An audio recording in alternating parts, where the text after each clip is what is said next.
मैं अभी तक पहुंच नहीं पाया, इसलिए मुझे दौड़ कर पहुंचना है। हनुमान जी ने कहा वहीं तो मैं जा रहा हूं, लेकिन एक बात बताओ, जहां पर भगवान की कथा होती है वहां पर ये हनुमान पहुंचा करता है, लेकिन शनिदेव तुम क्यों जा रहे हो, केवल इतना बताओ। शनिदेव से कहा हनुमान जी ने, तुम कथा सुनने क्यों जा रहे हो, तुम वहां क्या करोगे। शनिदेव ने कहा हनुमान जी से, मुझे आपसे कुछ लेना देना नहीं, मैंने आपसे पूछा आप कथा सुनने के प्रेमी है, कथा सुने। हनुमान जी ने कहा यही तो बात है, हमारे लिए लिखा है कि रामचरित सुनवे को रसिया, ये हमारे लिए लिखा है, लेकिन तुम्हारे लिए कहीं नहीं लिखा। लेकिन शनि देवता ने क्या कहा हनुमान जी से, यदि तुम्हारे लिए लिखा है तो हमारे लिए भी लिखा है। क्या लिखा है, बोले जहां हरी कथा हो तो है, अरे 9 ग्रह चौकी देता। एक ग्रह की कौन कहे प्यारे, 9 ग्रह वहां पर चौकी देते हैं जहां पर भगवान की कथा होती है। हनुमान जी ने कहा ये बताओ, कथा में वहां तो सब कुछ ठीक रहेगा, सब लोग शांति से भगवान का चरित्र श्रवण करते हैं, लेकिन तुम क्या करोगे। लेकिन उसी समय प्यारे शनिदेव ने कहा हनुमान जी से, आप भगवान की कथा अंदर सुनते हैं पंडाल में जाकर, और मैं जहां पंडाल में गेट बना होता है वहां हम खड़े हो जाते हैं। हनुमान जी ने कहा तो तुम कथा नहीं सुनते हो, बोले अभी तुमने सुना नहीं मैंने क्या कहा, बोले जहां हरी कथा हो तो है 9 ग्रह चौकी देत। बोले हमारी तो छोड़ो, हमारे पीछे देखो, बोले राहु केतु भी आ रहा है, सारे ग्रह जो हैं भगवान की जहां कथा होती है, बोले सारे गेटों पर चौकी देते हैं। और याद रखना प्यारे, यहाँ पर भगवान का चरित्र हो रहा है, भगवान की कथा है, इसलिए प्यारे विश्वास रखना कि यहाँ भी 9 ग्रह बोले चौकी दे रहे हैं। इस पंडाल के बाहर 9 ग्रह चौकी दे रहे हैं। और याद रखना प्यारे, शनि देव ने कहा हनुमान जी से, आप भगवान की कथा पंडाल के अंदर जाके सुनना, मैं वहां पर पहरा दूंगा। हनुमान जी ने कहा तो तुम अंदर नहीं आओगे, बोले नहीं, हम तो दरवाजे पर पहरा देंगे। हनुमान जी ने कहा ऐसा क्यों करोगे। शनि देवता ने कहा जो बीच कथा से उठ के जावेगा हम उसके शीश पर बैठ जाते हैं, ये हमारा काम है। अब बात समझ में आई तुम्हारे। शनि देवता ने क्या कहा, बोले जो बीच कथा में उठकर जाता है हम उसके शीश पर बैठ जाते हैं। ईमानदारी से बताओ, जो बीच कथा में उठकर जाएगा, जीवन की 7.5 साल चली गई कि नहीं फालतू की, 7.5 ही शनि लग जाएगा। आप कहेंगे स्वामी जी यदि 7.5 ही नहीं लगेगा तो अड़ैया तब भी लग जाएगा। याद रखना प्यारे, व्यक्ति के जीवन में एक ना एक ग्रह नाराज होता है। आप कभी ज्योतिषाचार्य के पास जाएं अपनी जन्मांक पत्रिका लेकर, और ईमानदारी से बताना, यदि आप जाते हैं तो वो क्या कहता है, आपके जीवन का शनि गड़बड़ है, और जैसे तैसे उसने उपाय बताया, शनि को ठीक किया। और आप 6 महीने बाद जाके देखना, 6 महीने बाद जाओगे तो अब कहेगा राहु गड़बड़ हो गया, और कहीं फिर 6 महीने बाद जाओगे तो अब कहेगा वो मंगल का दोष लग गया तुम्हें, और फिर 6 महीने बाद जाओगे तो मेरा कहने का मतलब है एक ना एक ग्रह आपके जीवन का नाराज रहेगा प्यारे। लेकिन याद रखना, यदि आप अपने घर में नित्य रामचरितमानस के 5 दोहे पढ़ते रहे तो ये महात्मा गारंटी देता है 9 ग्रह आपके जीवन के अनुकूल हो जाएंगे। प्रमाण क्या है, बोले जहां हरि कथा हो तो है, राम कथा केवल श्रवण, समझना आप हमारी बात। गोस्वामी जी ने बड़ा सुंदर शब्द लिखा है, रामचरितमानस यही नामा सुनत श्रवण पाइये विश्रामा। 2 शब्द लिखे हैं, जबकि सुनना और श्रवण करना। बोले सुनना किसे कहते हैं, सुनी हुई बात को भूला भी जाता है। जैसे आपसे कहें तुमने उनकी बात सुनी तो आपका उत्तर होता है सुना तो है लेकिन ठीक से याद नहीं है। मेरा कहने का मतलब है गोस्वामी जी ने केवल सुनना नहीं लिखा, क्या लिखा, बोले सुनत श्रवण, सुनकर बोले श्रवण लिखा है, अपने जीवन में उतार भी लेना।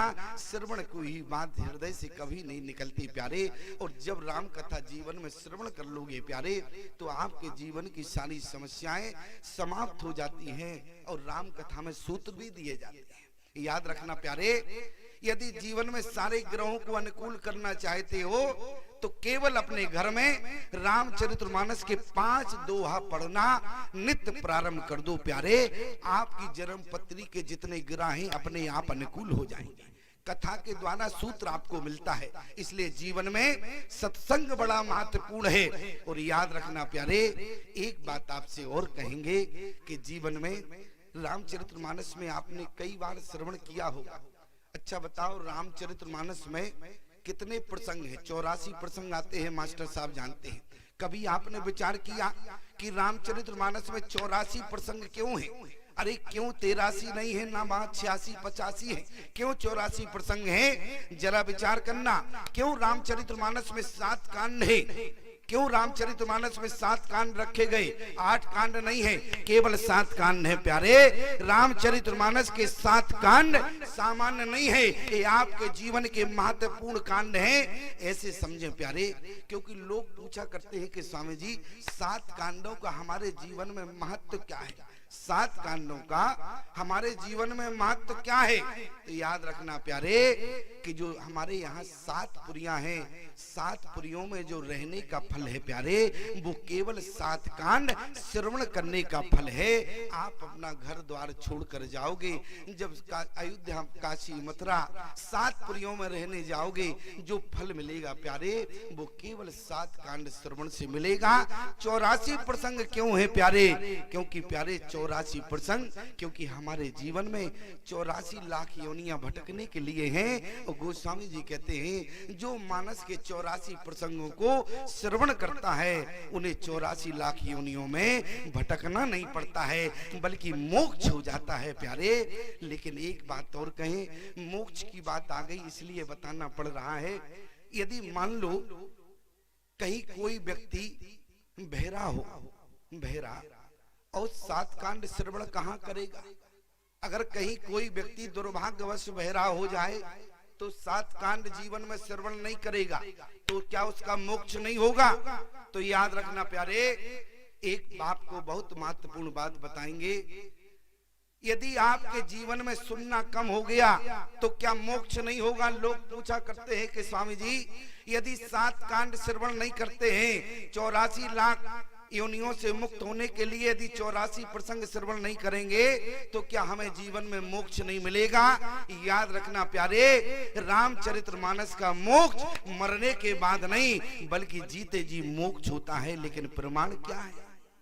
जिस समय राम जी को 14 वर्ष का वनवास हुआ प्यारे, 14 वर्ष के वनवास के बाद रघुनंदन जो है जिस समय भरद्वाज मुनि के आश्रम में पहुंचे, भरद्वाज मुनि ने कहा कि राम, आपके कोमल चरण देखने के बाद मुझे थोड़ी पीड़ा हो रही है।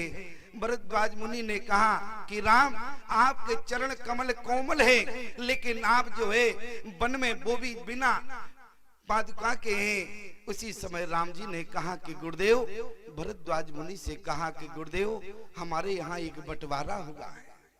अरे बंटवारा तो सबके यहाँ होता है, लेकिन गुरुदेव हमारे यहाँ जो बंटवारा हुआ है केवल संपत्ति का बंटवारा नहीं हुआ। सब जानते हैं राम जी के यहाँ केवल संपत्ति, अयोध्या की संपत्ति का बंटवारा नहीं हुआ। राम जी ने कहा भरद्वाज मुनि से, गुरुदेव हमारे यहाँ अर्थ धर्म काम मोक्ष का बंटवारा हुआ। कौन से बंटवारे हुए? अर्थ धर्म काम मोक्ष। भरद्वाज मुनि ने कहा कि राघव, तुम्हारे यहाँ अर्थ धर्म काम मोक्ष का बंटवारा होगा, तो अर्थ किसको मिला? बोले उसी समय राम जी ने क्या कहा, गुरुदेव अर्थ हमारे भैया भरत को मिला है। क्यों? क्या प्रमाण है? बोले सुनो प्राण प्रिय बाबत जी का, देव एक बरभर तय का।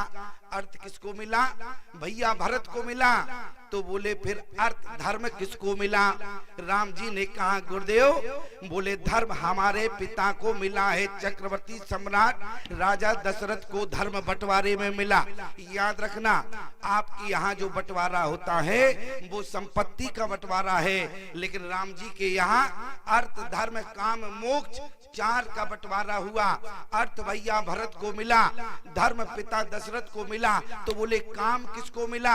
अब जरा देखिएगा गोस्वामी जी ने क्या लिखा है।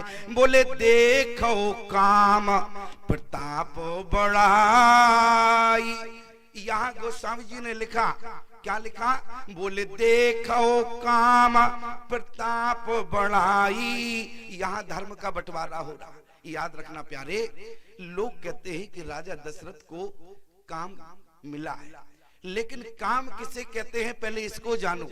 काम किसे कहते हैं? बोले कामनाओं को ही काम कहते हैं, कामनाओं को काम कहते हैं। इसलिए चक्रवर्ती सम्राट राजा दशरथ को बंटवारे में काम नहीं मिला बल्कि धर्म मिला। तो बोले काम किसको मिला? बोले कामनाएं किसकी थी? माँ कैकेयी की थी। इसलिए राम जी ने कहा गुरुदेव काम जो है वो माँ कैकेयी को मिला, क्योंकि माँ कैकेयी की दो कामनाएं, दो वरदान थे, दो वरदान, दो कामनाएं।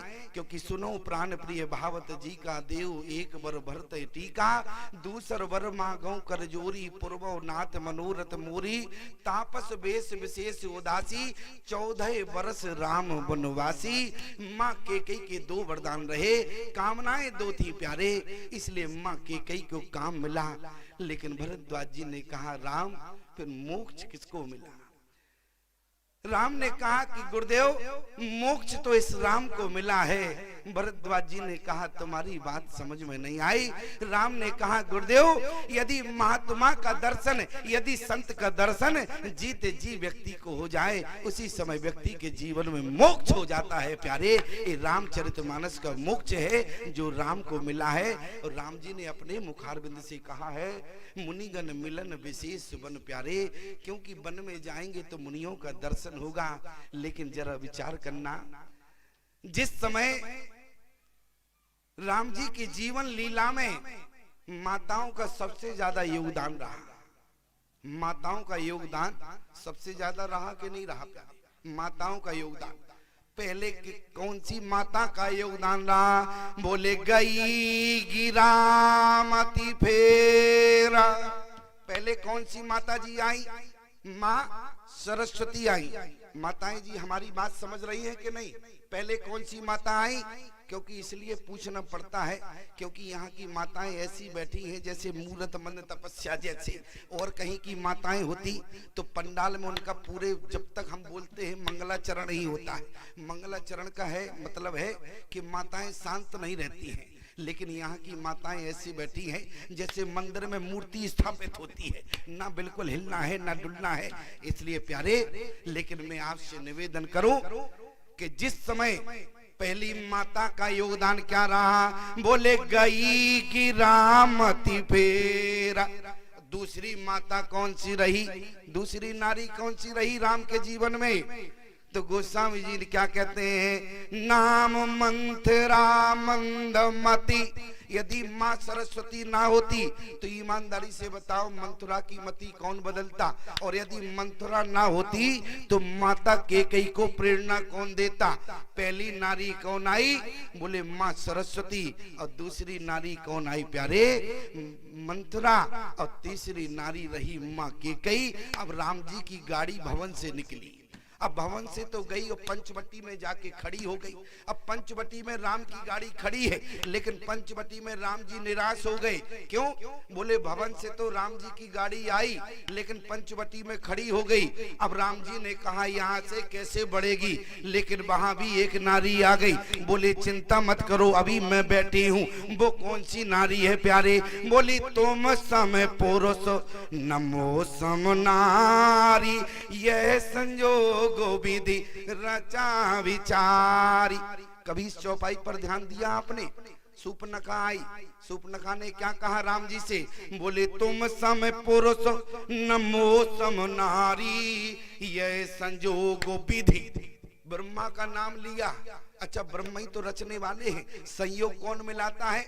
ब्रह्मा मिलाते हैं। याद रखना प्यारे, जिस समय जब धनुष नहीं टूटा उसी समय जनक जी ने क्या कहा? बोले तजाऊं वहां से निज निज ग्रह जाऊं। राजाओं ने कहा क्यों जाएं घर? क्या भी स्वयंवर नहीं होना है? क्या धनुष नहीं टूटना है? जनक जी ने कहा टूटना होता तो टूट जाता, नहीं टूटा इसलिए तुम तुरंत भाग जाओ। जनक जी ने कहा निकल जाओ यहाँ से। बल्कि प्रमाण क्या है? बोले तजाऊं वहां से निज निज निज ग्रह जाओ और लिखा न विधि वैदेही विभाव। विधि माने कौन होता? ब्रह्मा। ब्रह्मा ने जानकी का विवाह नहीं लिखा। राजा बोले एक बात बताओ, जब ब्रह्मा ने नहीं लिखा, जास ज्ञान रवि भव निशिनासा, तुम इतने ज्ञानी हो, जब तुम जानते थे कि तुम्हारी बेटी का विवाह ब्रह्मा ने नहीं लिखा, फिर ये सभा क्यों रचाई है तुमने? बताओ क्यों भाई? जब तुम जानते थे कि तुम्हारी बेटी का विवाह ब्रह्मा ने नहीं लिखा, तो क्यों हम लोगों को बुलाया? उसी समय राजा जनक ने कहा, ये मुझे पता नहीं है, तो ब्रह्मा जी से जाके पूछो। 10,000 राजाओं ने एक सुर में आवाज लगाई, बोले ब्रह्मा, क्या तुमने जानकी का विवाह नहीं लिखा? क्या जानकी के लिए कोई दूल्हा नहीं बनाया? उसी समय गोस्वामी जी ने क्या कहा? ब्रह्मा जी ने कहा, नालायको, जानकी का विवाह तो लिखा है, लेकिन तुम्हारे संयोग में नहीं है। बोले जय बिरंच रचे सिए समारी, ते श्यामल बर रचेऊ विचारी। इसलिए यही बात सूर्पनखा ने क्या कहा? बोली तुम सम पुरुष नमो सम नारी, ये संजोग विधि रचा विचारी। बड़े विचार के ब्रह्मा ने लिखा है। क्या? बोले तुम्हारे लिए हमें बनाया है, इसलिए तुम्हारी गाड़ी यहाँ से सूर्पनखा बढ़ाएगी। और याद रखना प्यारे, सूर्पनखा ने राम जी की गाड़ी पंचवटी से आगे बढ़ाई, लेकिन विचार करना, पंचवटी से जब आगे गाड़ी बढ़ी तो राम जी इतने रोए कि आंख इतनी बड़ी बड़ी फूल गई। लेकिन इसके बाद भी राम जी को पता नहीं चला। लेकिन वहां भी प्यारे एक नारी आ गई। कौन? बोले पंपा सराय अरे जाओ रघुराई, तहाँ होई सुग्रीव मिताई। लेकिन इसके बाद माता सबरी के बाद राम जी को कोई नारी नहीं मिली। मेरा कहने का मतलब है, जीवन में जब संत मिल जाए प्यारे, इसके बाद किसी नारी की आवश्यकता नहीं होती। और जब राम जी को हनुमान जी जैसे संत मिले, इसके बाद में किसी की जरूरत नहीं पड़ी। लेकिन याद रखना प्यारे, सारे काम श्री हनुमान जी ने किए। जिस समय माता सीता की खोज के लिए सारे बंदरों ने प्रणाम किया, तो हनुमान जी ने आगे से नहीं, गोस्वामी जी कहते हैं पीछे से प्रणाम किया। बोले पांचे पवन तनय सिर नावा, जान का जो प्रभु निकट बुलावा। लेकिन विचार करना प्यारे, बोले जान काज प्रभु निकट बुलावा। हनुमान जी को पास में बुलाया और बुलाकर प्यारे वो बात, हनुमान जी के शीश पर हाथ रखा, मूत्र का भी दी हनुमान जी ने ली। अब हनुमान जी महाराज चले। लेकिन जरा विचार करना प्यारे, जिस समय हनुमान जी महाराज चले, बंदरों ने कहा तुम आगे चलो। हनुमान जी ने कहा ये बताओ, जब राम जी को प्रणाम कर रहे थे तब तो तुम सब लोग आगे खड़े थे और पहले तुमने प्रणाम किया। इसके बाद में पांचे पवन तनय सिर नावा, पीछे से हमने प्रणाम किया। और जब रास्ता में चलने की बारी आई तो तुम आगे हमको क्यों कर रहे हो?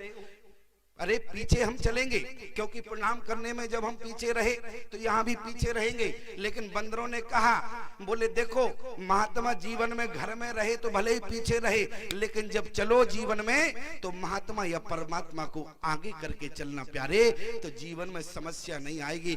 समस्या तो जीवन लीला में आती है, आती रहेंगी, लेकिन आपके जीवन में यदि महात्मा का सानिध्य आगे रहेगा, यदि परमात्मा का सानिध्य आगे रहेगा, तो याद रखना प्यारे, समस्या लाखों आए लेकिन समाधान मिनटों में हो जाएगा। लेकिन ईमानदारी से बताना, बोले आगे कहे हनुमंत लीना। जिस समय सारे बंदरों ने श्री हनुमान जी को आगे किया तो समस्या क्या थी? बोले समस्या क्या आई? बोले लागी तिरसा अतिशय अकुलाने, मिले न जल घन गहन बुलाने। मन हनुमान कीन अनुमाना, मरण चाहत सब बिन जल पाना। जहां जल की बूंद नहीं थी, सारे बंदर पानी के मारे प्यास से मर जाते। लेकिन याद रखना प्यारे, अगर श्री हनुमान जी आगे ना होते तो समाधान कौन देता? कौन समाधान देने वाला था? याद रखना प्यारे, आज सारे बंदरों ने हनुमान जी से कहा, इसलिए आप आगे चलो। हनुमान जी ने कहा, कोई बात नहीं, तुम कहते हो तो हम आगे चलते हैं। और हनुमान जी महाराज आगे चले। लेकिन विचार करना, जीवन में सूत्र आपको मिलता है, जब भी कोई कार्य करो प्यारे, कार्य करने के लिए निकलो तो अपने इष्ट को याद रखना, अपने इष्ट को साथ लेना या अपने गुरुदेव को साथ रखना, समाधान हो जाएगा प्यारे। समस्या कितनी भी बड़ी हो, जरा विचार करना। श्रीमद् भागवत में जिस समय प्रसंग आता है, द्रौपदी ने अपने भैया गोविंद को जब फटकार लगाई, गोविंद से जब भला बुला कहा, गोविंद ने कहा कि बहन द्रौपदी तुम मुझे इतना क्यों डांट रही हो? द्रौपदी ने कहा कि तुम वहीं पर बैठे रहे उसी जुआ में, हमारे पांचों पति तुम्हारे रहते हार गए और तुम वहीं पर बैठे रहे। लेकिन प्यारे, जिस समय गोविंद ने कहा कि बहन इतना बड़ा हमारा अपराध नहीं है, लेकिन इसके बाद भी तुम मुझे इतना डांट रही हो, इतना अपराध नहीं है। द्रौपदी ने कहा अपराध की बात करते हो, तुम्हारे रहते हुए हमारे पांचों पति हार गए। लेकिन प्यारे, जिस समय गोविंद ने कहा जरा अपने पांचों पतियों से पूछो, क्योंकि जिस समय दुर्योधन ने कहा था कि जुआ खेलने से पहले हमारी शर्त है, शर्त क्या थी? बोले हमारी तरफ से पहली चाल कौन चलेगा? हमारा मामा शकुनी चलेगा। यदि तुम्हारे पांचों पति कह देते कि हमारी भी शर्त है कि हमारी तरफ से पहली चाल जो है कन्हैया चलेगा, तो तुम्हारे पांचों पति हारने वाले नहीं थे। इसलिए गलती तुम्हारे पतियों की है, हमारी नहीं है। आज बंदर समझदार हैं प्यारे, पदम 18 जूथा बंदर सामान्य नहीं है, इतने तेज हैं। बंदरों ने क्या कहा? बोले आगे चलो। हनुमान जी को आगे ले गए प्यारे। यहाँ पानी की बूंद नहीं थी, समाधान हनुमान जी के द्वारा मिला और बोले नयन मूंद पुनि देखे वीरा, उठाड़े सकल सिंधु के तीरा। जैसी नेत्र बंद किया प्यारे, पानी की बूंद मिली और प्यारे वहां जब देखा तो पानी ही पानी था। यहाँ पानी की बूंद नहीं थी और वहां पर प्यारे पानी ही पानी था। लेकिन विचार करना, समाधान किसके द्वारा मिला? इतना पानी था कि 100 योजन का समुद्र पार जाने में सबसे बड़ी समस्या थी। कोई 100 योजन का समुद्र पार लांघने में सक्षम नहीं था प्यारे। लेकिन पानी जो है समस्या बनी हुई थी, वहां पानी की बूंद नहीं थी। सारे बंदर पानी के मारे प्यास से मर जाते, और यहाँ पानी पानी है और तब भी सारे बंदरों को मरना है। वहां भी सारे बंदरों को बचाने वाले श्री हनुमान जी हैं, और यहाँ भी प्यारे सारे बंदरों को बचाने वाले, लाज रखने वाले श्री हनुमान जी हैं। जिस समय वहां जटायु जी के भाई संपाति ने क्या कहा? बोले जो ना गए सती जो जन सागर, और करें सो राम काज मतियागर। वहां जामवंत जी ने कहा देखो बंदरो, 100 योजन का समुद्र है और 100 योजन का समुद्र जो लांग कर जाएगा वो माता सीता तक पहुंच सकता, वही राम का काज करेगा। संपाति ने ऐसा कहा है। बंदर बोले कौन सी बड़ी बात करते हो, अभी जान सकते हैं। उसी समय जामवंत ने कहा बंदरों से, बंदरों का उत्साह देखा तो जामवंत को लगा शायद पार जा सकते हैं। उसी समय एक बंदर ने कहा, बोले निज निज बल सब अरे काहू भाखा, लेकिन पार जाए कर संशय राखा। एक बंदर खड़ा हो गया। एक बंदर ने कहा, बोले मैं 85 योजन जा सकता हूँ। जामवंत जी ने कहा अरे 85 जा सकते हो। दूसरा बंदर बोला क्या हम पड़ोसी से कम है क्या? क्यों प्यारे, पड़ोसियों में सबसे ज्यादा होड़ लगती है। एक बंदर ने कहा मैं 85 जा सकता हूँ। दूसरा बंदर बोला अरे जब हमारा बगल वाला 85 जाएगा तो मैं 95 जा सकता हूँ। तीसरा खड़ा हो गया।